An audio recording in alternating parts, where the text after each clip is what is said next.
Hello and welcome. We're the team at Vendor Society, and we're sharing bite-sized vendor tips and ideas in our interview series. I'm Katy Luxem, the Senior Content Manager at Vendor Society and eCommerce Nurse, and I'm here with Georgina Saxby, our Senior Client Success Manager.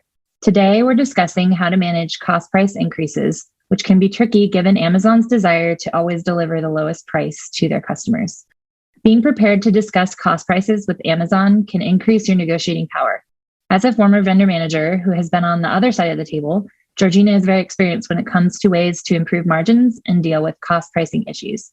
So we're excited to jump in with 5 questions on this topic. Welcome, Georgina. Thanks, Katy. Okay, so first question, cost price increases can be complex. What should you start with and what details will you need? For instance, is it best to demonstrate to Amazon that this is a sustained change and not a short-term fluctuation?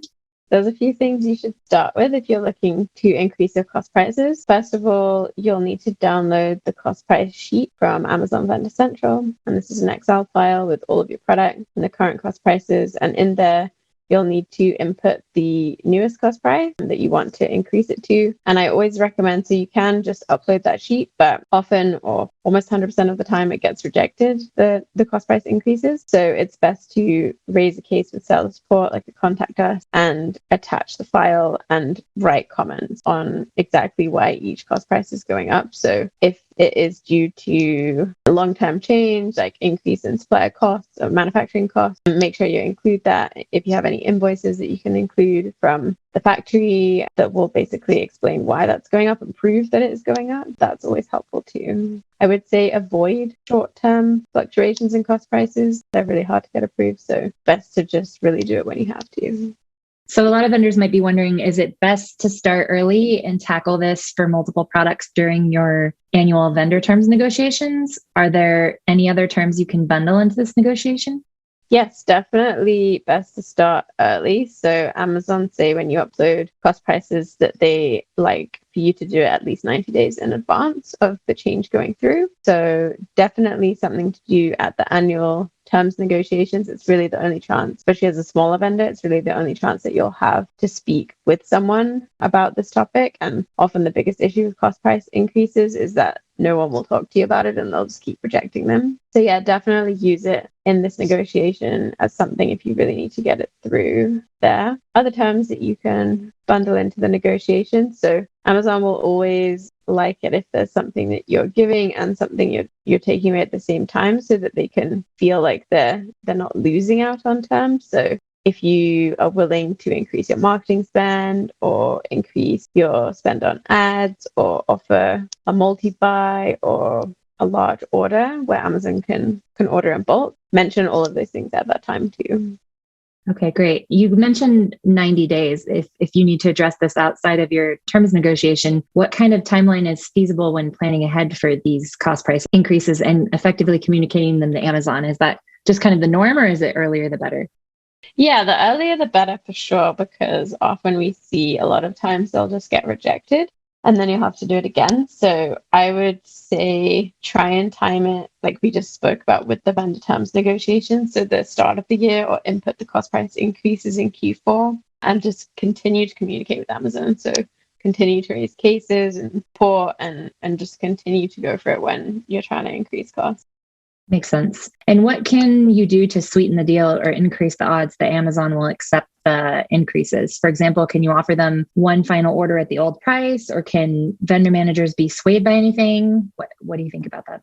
So it really depends on the product itself and the margin that Amazon gets. So one tip that I would give is to have a look in your business report at the business revenue versus the COGS, the cost of goods sold. And then you should be able to get some kind of an idea of what margin Amazon are making on your product. Obviously, they'll have other costs too, but make some kind of estimation there. And if it looks like there's a pretty decent margin, you have more of a chance of the cost price increase going through. If on the other hand, it looks really bad and the retail price that Amazon is selling it for is very similar to a cost price or something like that, then you're going to have much more of a hard time trying to get these through. And in that case, that would be when I would suggest offering anything you can, basically a bulk buy for sure, something that Amazon would consider. Vendor managers, for the most part, can't really be swayed. They're very strict on cost prices at Amazon, so give it a go. But really, my best advice is to try to minimize the amount of times you have to increase your cost. Okay. Yep. Definitely good advice. So last question, what are your options if Amazon does not agree to any of your changes?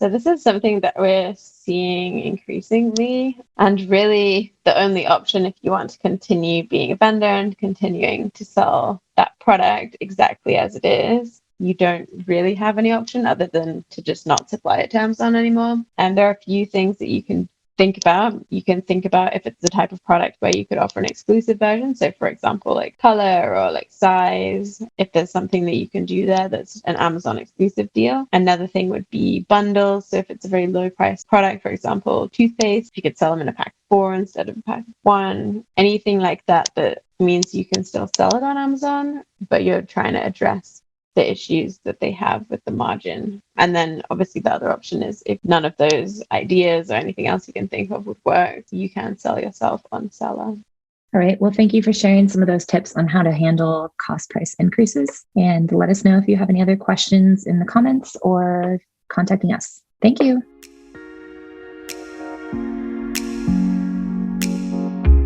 Thank you for listening to the Vendor Society interview series by eCommerce Nurse. We are a boutique agency specialising in account management, marketing and consulting for vendors and sellers on Amazon. For more interviews, roundtables, blogs and information about all our services, visit vendorsociety.com and ecommercenurse.com.